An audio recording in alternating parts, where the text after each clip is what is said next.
Salut les débrouillards. Hey, vous tombez bien parce qu'on vous attendait, hein? Ah oui, vous tombez à pic. D'ailleurs, il était temps que l'émission commence, là, parce qu'aujourd'hui, on ne ménage rien, on ne recule devant rien pour vous présenter le sujet de l'émission.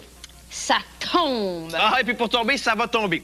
D'ailleurs, on est avec Yannick Demers et Anne-Marie Riel. Êtes-vous là? Ouais, on est là! Ben, regardez ça, ça va tomber! Alors, voici une bouteille qui tombe. C'est bruyant, une bouteille qui tombe au sol. Une tomate, ça doit faire un bruit complètement différent. Une plume, ça fait aucun bruit et ça prend beaucoup de temps avant qu'elle arrive au sol. Une graine d'érable, là, ça descend, ça tombe en faisant des vrilles gracieuses. Ouh! En fait, là, aujourd'hui, on s'intéresse à tout ce qui tombe.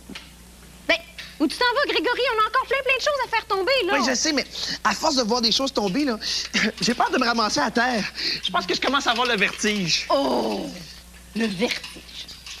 Quoique c'est vrai qu'aujourd'hui, on a une émission vertigineuse pour vous. Alors, les débrouillards, êtes-vous bien assis? Parce qu'on va vous faire tomber à la renverse.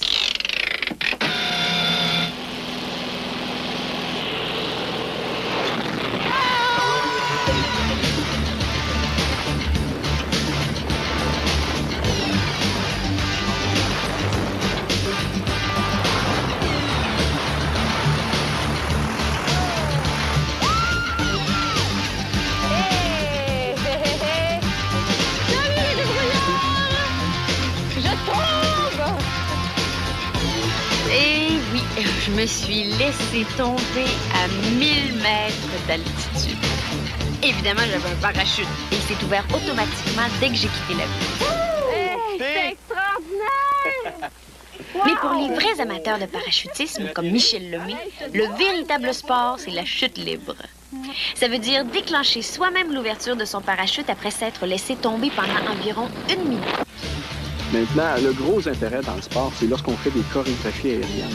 Tu sais, je sais pas si tu as déjà vu ça sur des films, là, des gens qui sautent ensemble et puis qui se regroupent. Ça a l'air bien compliqué, mais c'est vraiment pas si compliqué que ça. On prépare des sauts, on saute à plusieurs personnes et on prépare toute une chorégraphie qu'on va aller faire dans les airs. C'est ça qui est le fun, c'est de la réaliser. On est prêts pour la chute libre? La chute libre. Pourquoi pas? On va essayer ça. Position. Altimètre. Oh mon Dieu, ça va être haut, ça? 11 000 pieds! Avant d'effectuer ma première chute libre, je me suis entraînée au sol. Pieds, mains, pieds. J'ai aussi répété les manœuvres à suivre et les gestes à poser en cas de pépin. Bon, ben c'est beau, Marie-Soleil. Tu as d'autres questions avant qu'on monte? Pourquoi je fais ça?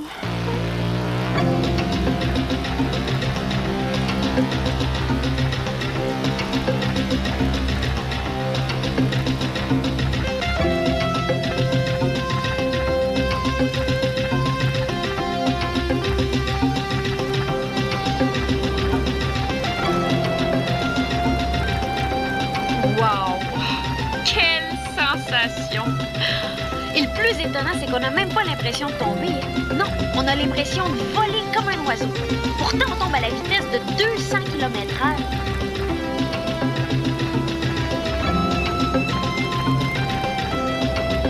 En étendant ainsi les bras et les jambes, on offre plus de résistance à l'air.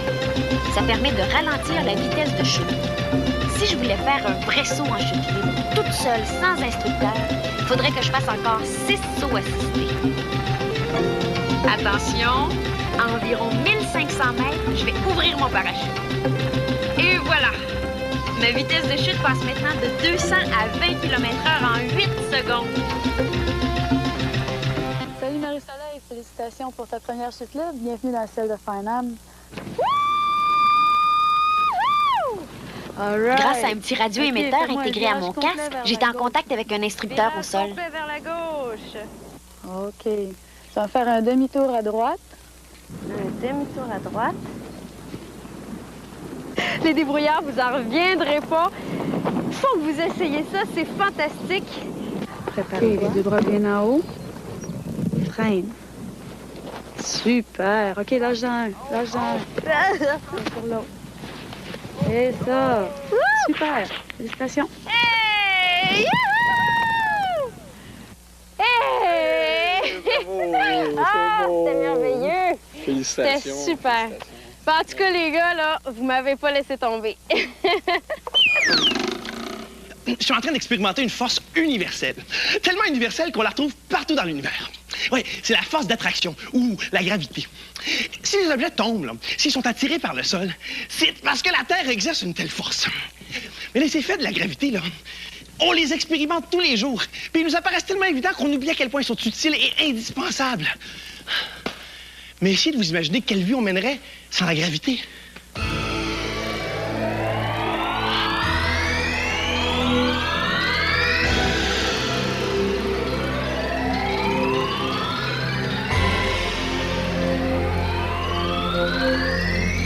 Une chose est sûre, les débrouillards, la gravité, c'est vraiment sauter. Sortez pas. C'est pas de jeu, go. Attends pas, je t'en prie, je pense que j'ai fait une gaffe. C'est pas grave, on est habitués. C'est Max, viens ici. Ça a un peu rapport avec toi, mais je te jure que j'ai pas fait exprès. Philo, Je t'ai défendu à l'os, par exemple. qu'est-ce que t'as fait exactement? Il y a des gars de secondaire 5 qui parlaient contre toi, ça fait que je t'ai défendu. Contre moi? Oui, contre toi. En tant que présidente de l'école, les autres qui avaient voté pour Cazelet. T'aurais pu fermer ta grande trappe.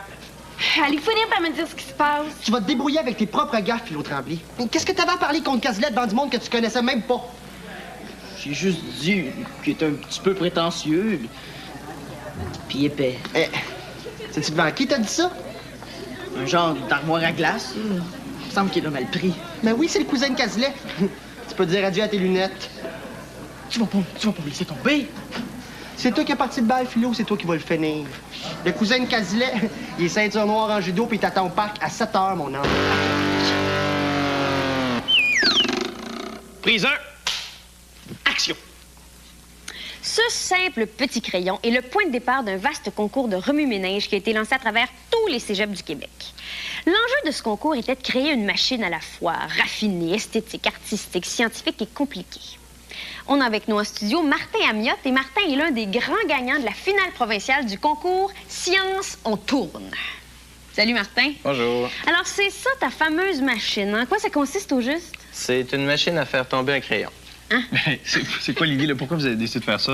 Faire tomber un crayon? Le crayon, c'est un prétexte pour nous faire inventer une série de phénomènes qui vont ensuite aboutir à faire à la chute du crayon. OK, bon, ben montre-moi de ces phénomènes. C'est comme faire tomber des dominos, c'est phénomène après phénomène. Je vais en voir quelques-uns. OK, on commence ici avec une masse qui tombe. OK.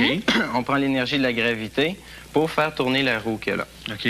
Ensuite de ça, l'énergie continue à se transformer, puis on fait tomber ici du vinaigre. OK. Le vinaigre tombe dans le bicarbonate de soude ici, puis ça va faire tomber l'eau dans un bécher. OK, puis ainsi de suite, et ainsi de suite, et ainsi de suite, jusqu'à ce que le crayon tombe. C'est ça. OK, je trouve ça bien beau, là. Mais moi, je veux voir ça en action, là. Fais fonctionner ça, cette affaire-là. OK, OK. ça commence par où? Par ici. OK, attention. C'est parti. OK, le sable. Oh, Ça fait même jouer de la musique.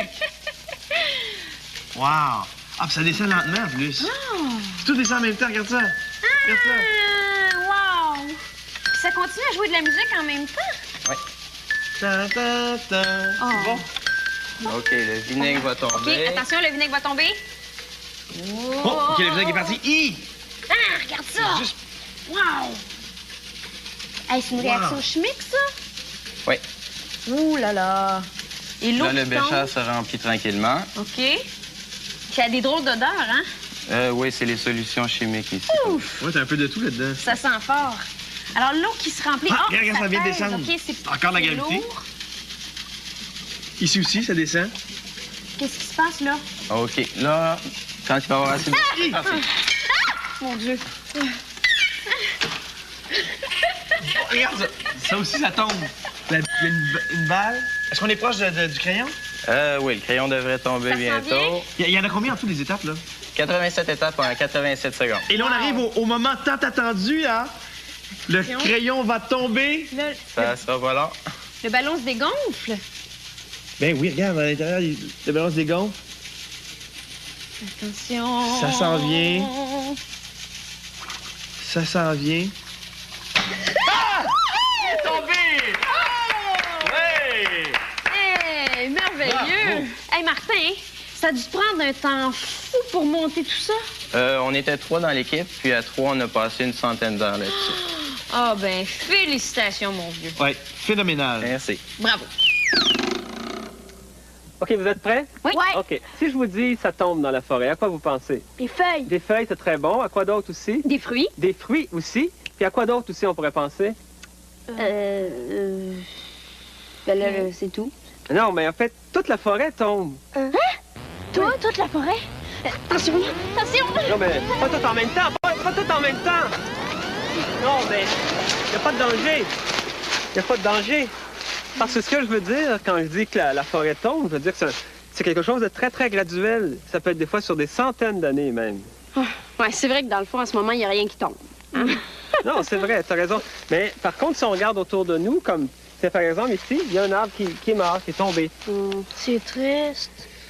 C'est triste, mais ça ne l'est pas parce que ça fait partie, ça, de l'écologie de la forêt. C'est-à-dire que quand un arbre qui est malade ou qui est blessé tombe, ben ça permet à d'autres petits arbres de se développer puis de pousser par la suite.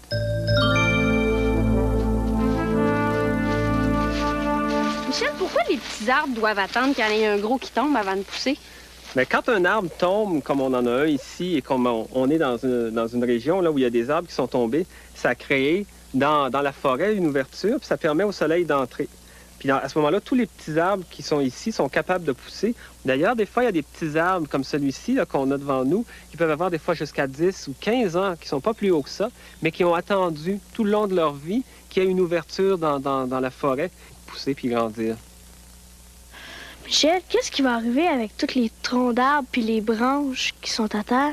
Mais le bois mort qui se retrouve au sol comme ça, lui, va se décomposer, va se dégrader. Et à ce moment-là, les petites plantes, les arbres qui poussent autour vont pouvoir profiter du fait qu'il y a des éléments nutritifs dans le sol qui est libéré comme ça pour pouvoir pousser puis se développer.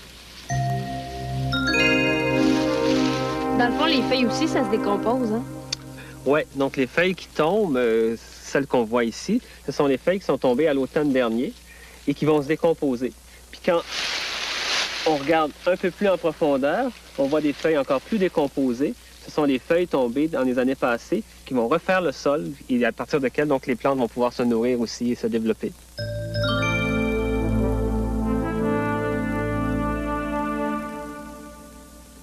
Regarde, les fruits aussi sont tombés des arbres. Oui, c'est vrai. Et parmi les fruits que tu as dans ta main, que tu as trouvé parmi les feuilles mortes, tu vas trouver aussi différentes sortes de fruits. Et selon les espèces d'arbres, les arbres vont avoir choisi une façon de disperser leurs fruits différemment. Alors, l'érable à sucre, lui, il produit une samare très légère qui, en tombant, pivote, vole dans les airs, puis s'en va pousser plus loin qu'au pied directement de l'arbre. Alors que les noyers, par exemple, ici, on a une noix de noyer, qui, quand elle tombe au sol, elle tombe lourdement au sol, mais à ce moment-là, ce sont les écureuils ou les rongeurs qui vont se charger de la prendre, mais d'aller la porter plus loin pour qu'elle puisse germer là où il y aura plus de chances de se développer.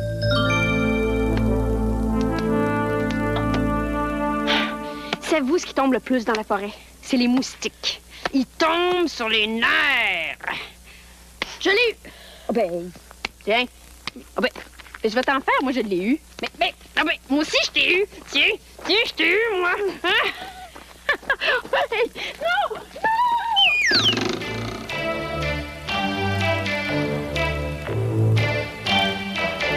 Anne-Marie et Yannick nous ont apporté des tas de balles et de ballons de grosseurs différentes. Pourquoi faire, au juste? Pour vous lancer un défi? Oh! C'est le moment du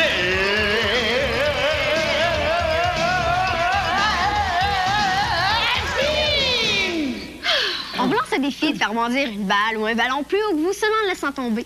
Bon, essaie avec le ballon, Marie-Soleil. Bon. Ah ben non. Ça marche pas. D'après moi, il essaie de rire de nous, là. Essaie avec ça. Bon, je prends la balle, je la mets à la hauteur de mes épaules, je la laisse tomber, puis elle rebondit jusqu'à... Mais voyons! C'est impossible, de toute façon. C'est impossible de faire rebondir ça plus haut que d'où on le laisse partir. En fait, là, pour le faire rebondir plus haut, il faudrait lui donner une impulsion. Comme ça, là. Ah ben oui. Hein, là, ça marcherait. Ben oui. Ben, Yannick, montre-nous donc comment tu fais ça. Le ballon puis la balle. J'ai besoin d'une balle puis un ballon. Puis je prends la balle, je la mets bien au centre du ballon, puis je laisse tout tomber comme ça. Ah! Ouais! C'est vrai? Wow! Hey, c'est pas bête du tout. Ah ben non, mais ça doit être pas bête. Comment ça fonctionne, au juste? Le ballon a donné une impulsion à la balle. Il lui a donné une partie de son énergie. Quelle énergie? À cause de la gravité, un ballon qu'on tient dans les airs et qu'on laisse tomber a de l'énergie. C'est cette énergie qui lui permet de rebondir. Quand on laisse tomber la balle sur le ballon, une partie de l'énergie du ballon est transférée à la balle. Là, qu'est-ce qui prouve que c'est l'énergie du ballon qui fait rebondir la balle si haut? Regarde, comme le ballon a perdu de l'énergie en la transférant à la balle, il rebondit moins haut que lorsqu'il n'y avait pas de balle. Hey! Mais quel rebondissement imprévisible! Hein?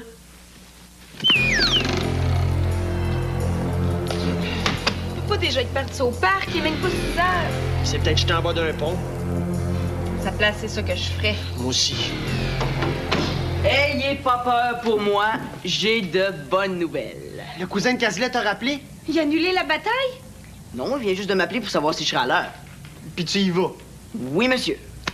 Je viens de lire le livre de technique de judo que mon père avait dans sa bibliothèque. Tout est là. Les prises, les chutes, les points de déséquilibre, je les sais tous par cœur. Mais voyons donc, t'as même pas de pratique. Le judo, là, c'est pas dans la tête. Il y a une chose fondamentale, Max, en judo. C'est savoir tomber. Il a beau me faire n'importe quelle prise, si je roule en tombant, j'aurai aucun problème. Ben oui, mais il a tombé puis il a tombé.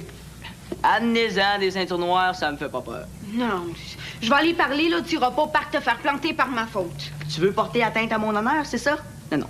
Tout ce que je vous demande, c'est de m'aider à me pratiquer à tomber d'ici 7 heures. Vas-y, C.A., tu vas me faire les prises qui à la page 109. Puis surtout, ménage-moi pas.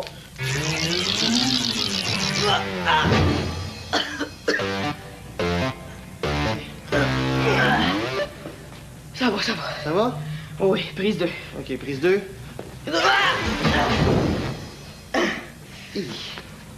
Donne-moi ta main. Continue, continue, prise 3. Vous êtes sûr? Non. Je suis sûr. Oui!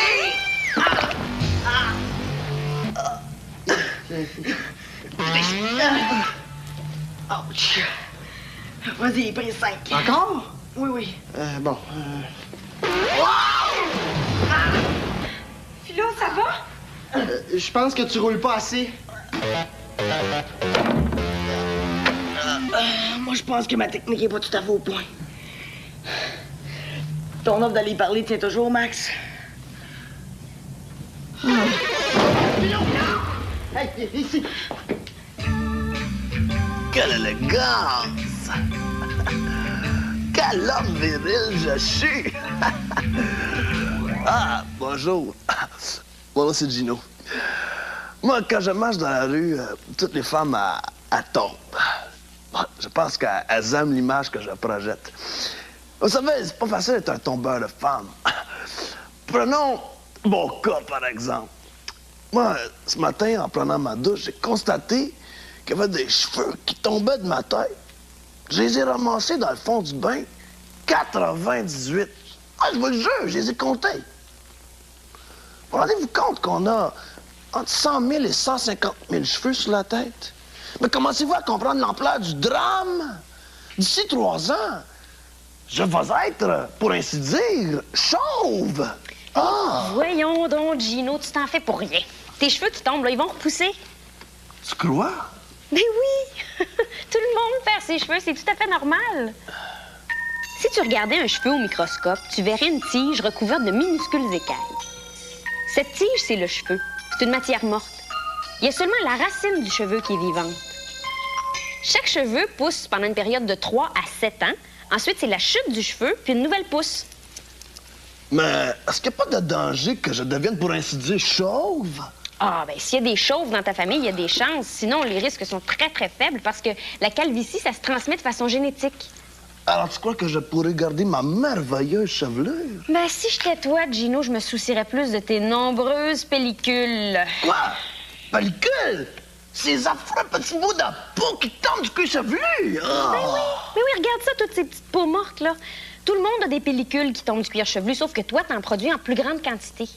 Mon pauvre Gino, j'ai l'impression que t'es en train de tomber en morceaux. Tomber en morceaux? Wow! Eh oui, puis il n'y a pas juste la peau de ton cuir chevelu qui tombe, il y a toute celle de ton corps. Non. En fait, toutes les 3 semaines, ta peau se renouvelle entièrement.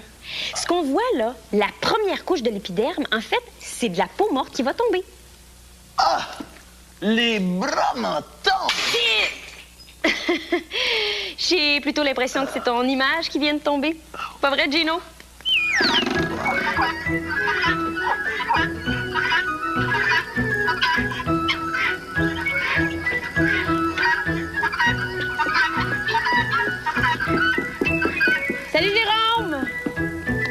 salut Marie-Soleil, ça va? Oui.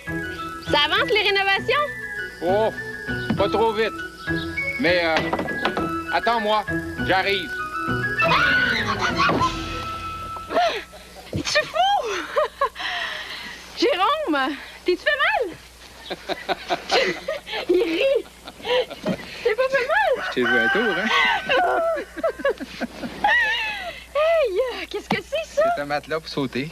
Aïe, Des aïe. boîtes de carton. Des boîtes de carton? Oui, je suis dans les boîtes de carton. Ah, peux-tu me montrer ça? Ah oui, je vais te montrer ça. Puis ça te fait pas mal? Pas du tout. Bon, attends-moi, là. Tu vois, j'ai une toile Oui? que je mets par-dessus les boîtes. Mais par-dessus ça, en dessous de ça, je veux dire, il y a des couvertures de son. Puis en dessous des couvertures de son, il y a des boîtes de carton.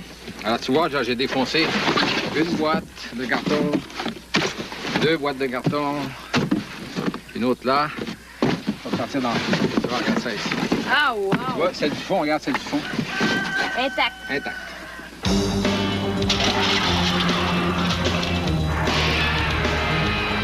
Jérôme Tibérienne est un casse-cou pas ordinaire. Il a participé à de nombreux films en y effectuant toutes sortes de cascades. Mais attention, essayez pas d'en faire autant, car on ne devient pas cascadeur du jour au lendemain. Ça prend de nombreuses années de pratique. Ben, tu vois, le principe du matelas, c'est de faire un matelas d'air, simplement. C'est l'air qui supporte un poids qui tombe dedans, par exemple. Alors, avec les boîtes, par exemple, les boîtes, ça pourrait être un matelas en styrofoam, ça pourrait être un matelas à air avec de l'air qui circule à l'intérieur. Mais en l'occurrence ici, c'est un matelas avec des boîtes et les boîtes ont de l'air à l'intérieur, forcément. Alors, quand tu tombes sur cette boîte-là, ça l'écrase et ça amortit ta chute. Tomber le plus étendu possible. Sur le ventre ou sur le dos en général. C'est beaucoup mieux sur le dos parce que le dos est plus musclé. Et puis, tu amortis mieux ta chute comme ça. Tes bras étendus, tes jambes étendues. Si tu as le malheur de tomber sur la tête qui touche la première, ou l'épaule, ou les talons, par exemple, tu vas te casser une jambe, tu vas te démettre une épaule, tu vas te casser la tête. Tu vois? Donc, il faut absolument que tout le corps absorbe la chute, plutôt qu'un point particulier du corps. C'est quoi la hauteur maximale que tu peux faire avec un matelas de boîte comme ça? Enfin, maximale, je sais pas, mais moi, j'ai déjà fait 70 pieds. Hein? 70 pieds, ça serait... Bon, tu vois, la hauteur de la maison est à peu près 26 pieds. C'est presque 3 fois la hauteur d'ici à la cheminée, du haut de la cheminée, là. Puis tu t'es pas fait mal? Non. Ah! Bon, ben, c'est à mon tour, hein?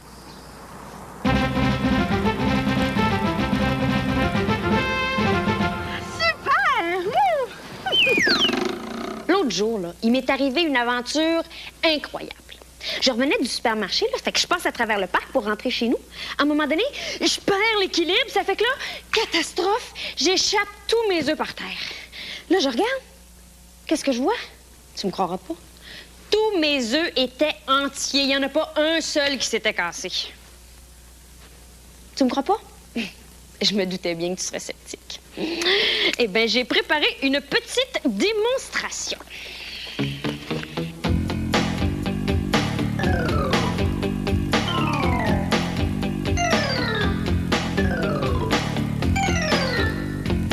On peut donc laisser tomber un œuf d'une hauteur de 3 mètres sans qu'il casse. Savais-tu que c'est la forme de la coquille qui permet ce miracle-là? Oui, la forme ovoïdale de l'œuf permet de répartir le choc de l'impact sur toute la coquille plutôt que sur un seul point. Ça le rend beaucoup plus solide. Évidemment, l'endroit où il tombe joue un rôle important. Le gazon, c'est un sol mou qui absorbe une partie du choc. La solidité de l'œuf est quand même surprenante. Si on pense juste aux poules qui couvrent leurs œufs sans jamais les casser, la nature est quand même bien faite, n'est-ce pas? Oh! Mais la nature avait pas prévu les planchers de ciment. T'es pas manqué, hein? Je pense que le cousin de Casler a pas fait de pire. Ouais. Pis? C'est réglé. T'as parlé au pan de mur? Non, il était pas là. C'est Casley qui venait en personne. Il voulait pas laisser son cousin régler ses affaires à sa place. Je suis sûr que son cousin a eu la chienne. Penses-tu sérieusement que tu y aurais fait peur? Ben là... Ouais, avec ce que t'as dans la face. Ouais, c'est pas drôle.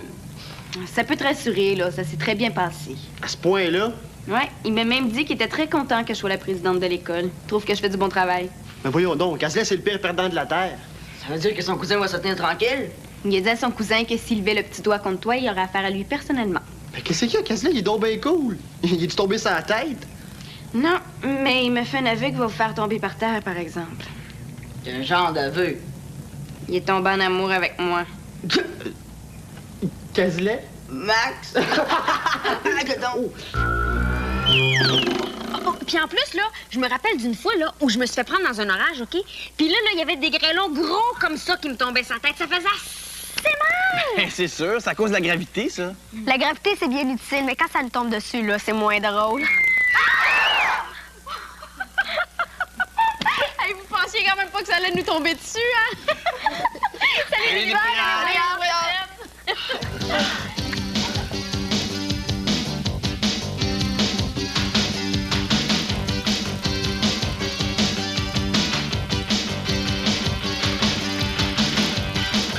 Vivez une autre aventure fantastique avec Marshall et Simon, dans un moment. Vas-y, maintenant c'est à ton tour. Va faire un tour, sors de ta cour. En vélo, en bateau, en raquette, en souliers à claquettes. Vas-y, maintenant c'est à ton tour. Sors tes baguettes et ton tambour. Ton pinceau, tes lunettes, ton plumeau. Et ta planche à roulettes.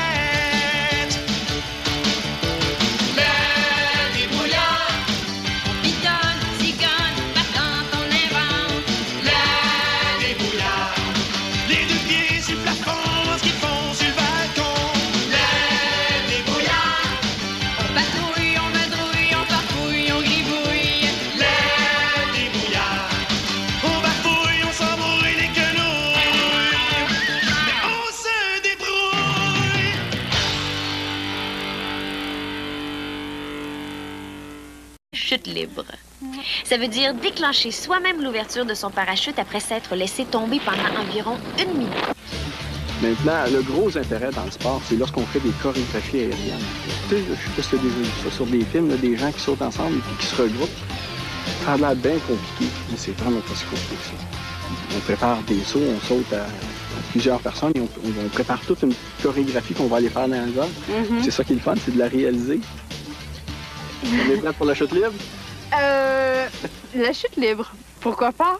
On va essayer ça. Position. Altimètre. Oh mon Dieu, ça va être haut, ça? 11 000 pieds! Avant d'effectuer ma première chute libre, je me suis entraînée au sol. Pieds, mains, pieds. J'ai aussi répété les manœuvres à suivre et les gestes à poser en cas de pépin. Bon, ben c'est beau, Marie-Soleil. Tu as d'autres questions avant qu'on monte? Pourquoi je fais ça?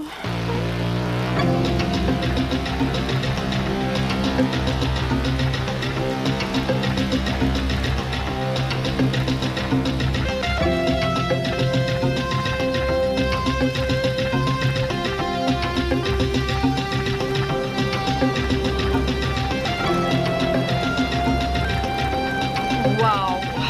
Quelle sensation! Et le plus étonnant, c'est qu'on n'a même pas l'impression de tomber. Non, on a l'impression de voler comme un oiseau.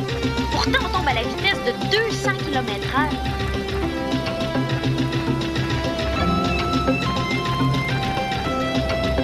En étendant ainsi les bras et les jambes, on offre plus de résistance à l'air. Ça permet de ralentir la vitesse de chute. Si je voulais faire un vrai saut en chute libre, toute seule, sans instructeur, il faudrait que je fasse encore 6 sauts assistés. Attention, à environ 1500 mètres, je vais ouvrir mon parachute. Et voilà! Ma vitesse de chute passe maintenant de 200 à 20 km/h en 8 secondes. Salut Marie-Soleil, félicitations pour ta première chute libre. Bienvenue dans celle de Farnham.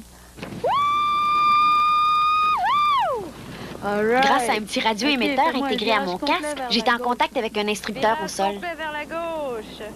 OK. Tu vas faire un demi-tour à droite.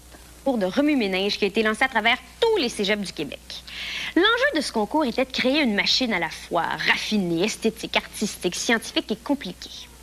On a avec nous en studio Martin Amiotte. Et Martin est l'un des grands gagnants de la finale provinciale du concours Science, on tourne. Salut Martin. Bonjour. Alors c'est ça ta fameuse machine. En quoi ça consiste au juste? C'est une machine à faire tomber un crayon. Hein? C'est quoi l'idée, là? Pourquoi vous avez décidé de faire ça? Faire tomber un crayon? Le crayon, c'est un prétexte pour nous faire inventer une série de phénomènes qui vont ensuite aboutir à la chute du crayon. OK, bon, ben montre-moi de ces phénomènes-là. C'est comme faire tomber des dominos, c'est phénomène après phénomène. Je vais en voir quelques-uns. OK, on commence ici avec une masse qui tombe. OK. On prend l'énergie de la gravité pour faire tourner la roue qu'il y a là. OK. Ensuite de ça, l'énergie continue à se transformer, puis on fait tomber ici du vinaigre. OK. Le vinaigre tombe dans le bicarbonate de soude ici, puis ça va faire tomber l'eau dans un bécher. OK, puis ainsi de suite, et ainsi de suite, et ainsi de suite, jusqu'à ce que le crayon tombe. C'est ça. OK, je trouve ça bien beau, là, mais moi, je vais voir ça en action, là. Fais fonctionner ça, cette affaire-là. OK. Ça commence par où? Par ici. OK. Attention. C'est parti. OK, le sable. Oh, ça fait même jouer de la musique. Wow! Ah, puis ça descend lentement, en plus. Oh. Tout descend en même temps, regarde ça. Regarde ça. Wow! Puis ça continue à jouer de la musique en même temps? Oui. Ta, ta, ta. Oh. Bon. OK, le vinaigre va tomber. OK, attention, le vinaigre va tomber. Oh, OK, le vinaigre est parti. Hi! Ah, regarde ça! Juste... Wow! Hey, c'est une réaction chimique, ça? Oui. Ouh là là! Et l'eau là, le qui bécher tombe. se remplit tranquillement. OK. Ça a des drôles d'odeurs, hein? Oui, c'est les solutions chimiques ici. Ouf! Ouais, t'as un peu de tout là-dedans. Ça sent fort. Alors, l'eau qui se remplit... Ah, regarde, ça vient de pèse. descendre. OK, c'est encore la gravité. lourd. Ici aussi, ça descend. Qu'est-ce qui se passe, là? OK, là, quand il va y avoir assez de... Ah! Mon Dieu! Oh, regarde ça. Ça aussi, ça tombe. Il y a une balle. Est-ce qu'on est proche du crayon? Oui, le crayon devrait tomber Ça s'en bientôt. Il y en a combien en tout, les étapes, là? 87 étapes en 87 secondes. Et là, on arrive au moment tant attendu, là. Le crayon va tomber. Ça sera pas long. Le ballon se dégonfle. Ben oui, regarde, à l'intérieur, le ballon se dégonfle.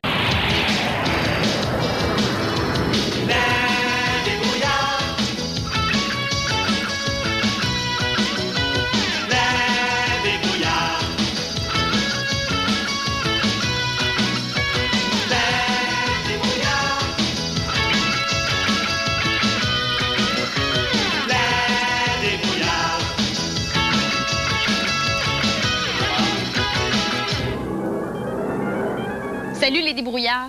Hey, vous tombez bien parce qu'on vous attendait, hein? Ah oui, vous tombez à pic. D'ailleurs, il était temps que l'émission commence, là, parce qu'aujourd'hui, on ne ménage rien, on ne recule devant rien pour vous présenter le sujet de l'émission. Ça tombe. Ah, et puis pour tomber, ça va tomber. D'ailleurs, on est avec Yannick Demers et Anne-Marie Riel. Êtes-vous là? Ouais, on est là. Ben regardez ça, ça va tomber! Alors, voici une bouteille qui tombe. C'est bruyant, une bouteille qui tombe au sol. Une tomate, ça doit faire un bruit complètement différent. Une plume, ça fait aucun bruit et ça prend beaucoup de temps avant qu'elle arrive au sol. Une graine d'érable, là, ça descend, ça tombe en faisant des vrilles gracieuses. Ouh. En fait, là, aujourd'hui, on s'intéresse à tout ce qui tombe. Ben, où tu t'en vas, Grégory? On a encore plein de choses à faire tomber, là. Oui, je sais, mais à force de voir des choses tomber, là, j'ai peur de me ramasser à terre. Je pense que je commence à avoir le vertige. Oh! Le vertige. Quoique c'est vrai qu'aujourd'hui, on a une émission vertigineuse pour vous. Alors, les débrouillards, êtes-vous bien assis? Parce qu'on va vous faire tomber à la renverse.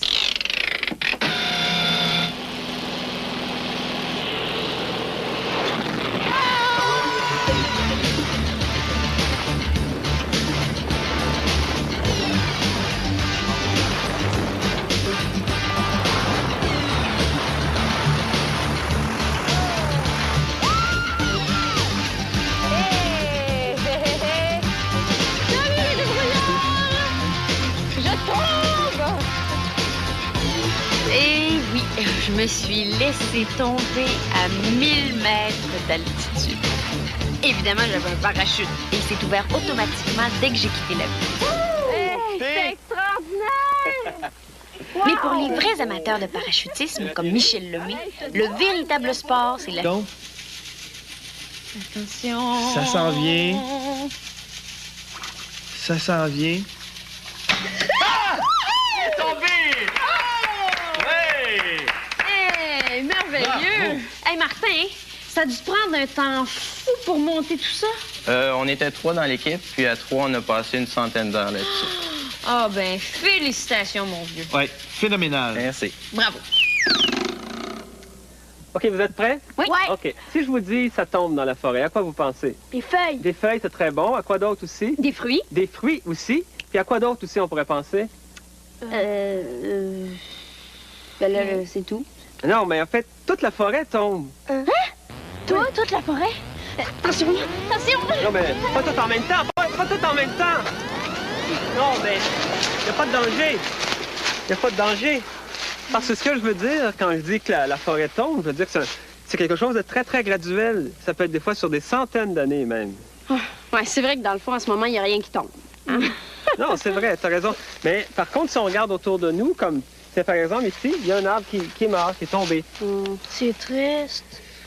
C'est triste, mais ça ne l'est pas parce que ça fait partie, ça, de l'écologie de la forêt. C'est-à-dire que quand un arbre qui est malade ou qui est blessé tombe, ben ça permet à d'autres petits arbres de se développer puis de pousser par la suite.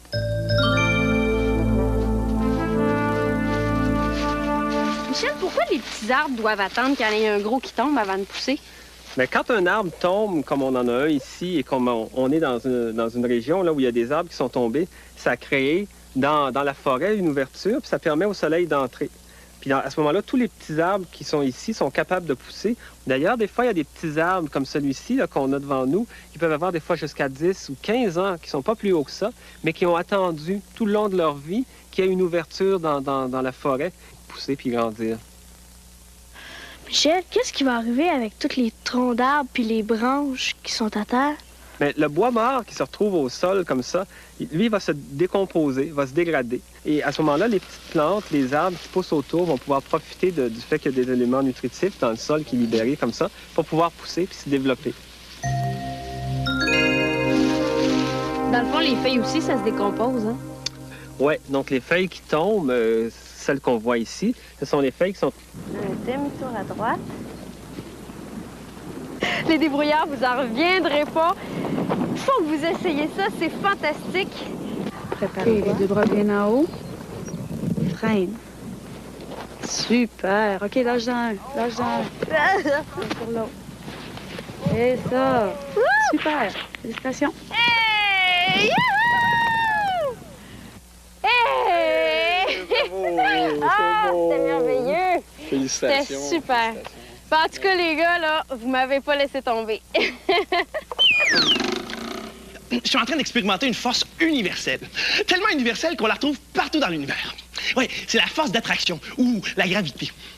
Si les objets tombent, s'ils sont attirés par le sol, c'est parce que la Terre exerce une telle force. Mais les effets de la gravité, là, on les expérimente tous les jours. Puis ils nous apparaissent tellement évidents qu'on oublie à quel point ils sont utiles et indispensables. Mais essayez de vous imaginer quelle vie on mènerait sans la gravité.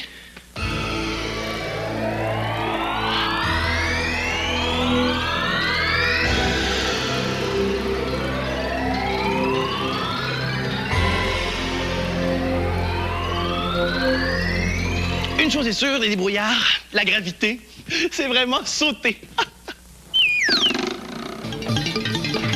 Sortez pas. Tu fais pas de jeu, go. Pas ta fois, je t'en prie, je pense que j'ai fait une gaffe. C'est pas grave, on est habitués. C'est Max, viens ici. Ça a un peu rapport avec toi, mais je te jure que j'ai pas fait exprès. Philo, Je t'ai défendu à l'os, par exemple. qu'est-ce que t'as fait exactement? Il y a des gars de secondaire 5 qui parlaient contre toi, ça fait que je t'ai défendu. Contre moi? Oui, contre toi. En tant que présidente de l'école, les autres qui avaient voté pour Cazelet. T'aurais pu fermer ta grande trappe. Allez, finir par me dire ce qui se passe. Tu vas te débrouiller avec tes propres gaffes, Philo Tremblay. Qu'est-ce que t'avais à parler contre Cazelet devant du monde que tu connaissais même pas?